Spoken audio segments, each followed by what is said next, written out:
dès qu'il y a un groupe un peu intéressant qui va monter, passe par la Cigale avant qu'il fasse les plus grosses salles comme l'Olympia, etc. Le lieu est forcément habité de toutes les âmes, de tous les artistes qui y sont passés. Les concerts à la Cigale, c'est une espèce d'acoustique particulière, un peu théâtrale, etc. avec comment on va dire, un décor quand même vachement particulier d'arène. C'est petit, c'est familial, il y a une programmation qui est toujours du tonnerre. On est vraiment, on a l'impression que quand on sort de la salle, d'un concert, on a l'impression qu'on a passé une super soirée avec plein de copains, alors qu'on connaît personne.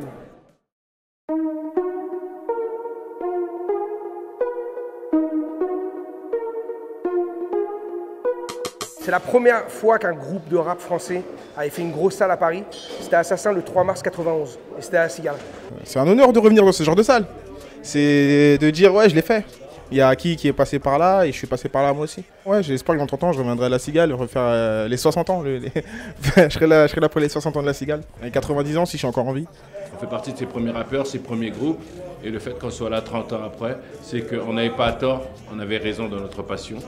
Et c'est une sorte de fierté d'être encore là aujourd'hui, 30 ans après, qu'on puisse parler de Passy, qu'on puisse parler de Ministère Amer. Je pense qu'à peu près tous les grands artistes y sont passés, quel que soit le style, le genre. La Cigale, il y a tellement de souvenirs. Il y a du NTM, du IAM, du Timidé sans complexe. Assassin avait leur bureau ici. C'était une plaque tournante du rap français. C'est bien voilà, que les publics ils arrivent à se mélanger. Pas qu'il y ait une séparation entre les jeunes et les anciens. Je veux dire, quand les rappeurs rentrent ici, c'est un peu comme d'affronter une arène avec tout le monde qui se regarde comme ça. Les concerts, ça va rester l'une des voies de communication privilégiées entre un artiste et son public, au-delà des ventes d'albums, du merchandising ou des choses comme ça. Donc je pense pas qu'il y ait de raison que ça s'arrête demain.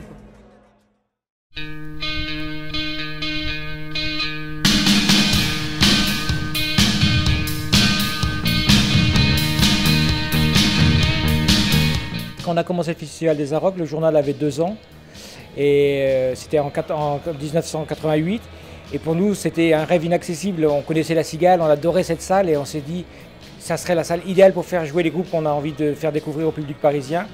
Et pour nous, c'était un truc incroyable d'avoir à programmer la Cigale pendant 2 soirs de suite avec que des groupes qu'on aimait. It's important to have different types of music to have that communication between different scenes of music. It's beautiful for us to be part of a cultural event like, you know, the other parts of the week's celebration of Cigale.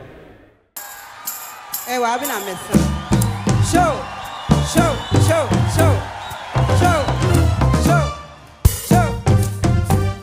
On a quand même commencé avec Sinclair ici. On apprécie bien le son, le public est toujours là, on entend les réagissements du public.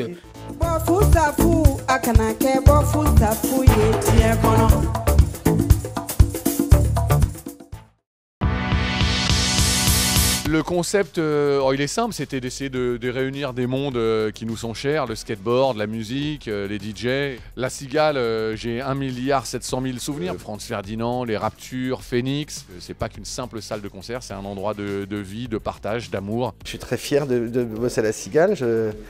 La Cigale a une vraie identité. Elle est située en plus dans le 18, à Pigalle. Elle fait partie du décor. Je crois que c'était Maurice Chevalier qui était ici avant et quand ça a réouvert en 87, elle a repris sa place dans le quartier. Elle fait partie du patrimoine parisien. La Cigale doit rester et restera quoi qu'il arrive. On souhaite beaucoup d'années pour la Cigale. Donc bon anniversaire la Cigale.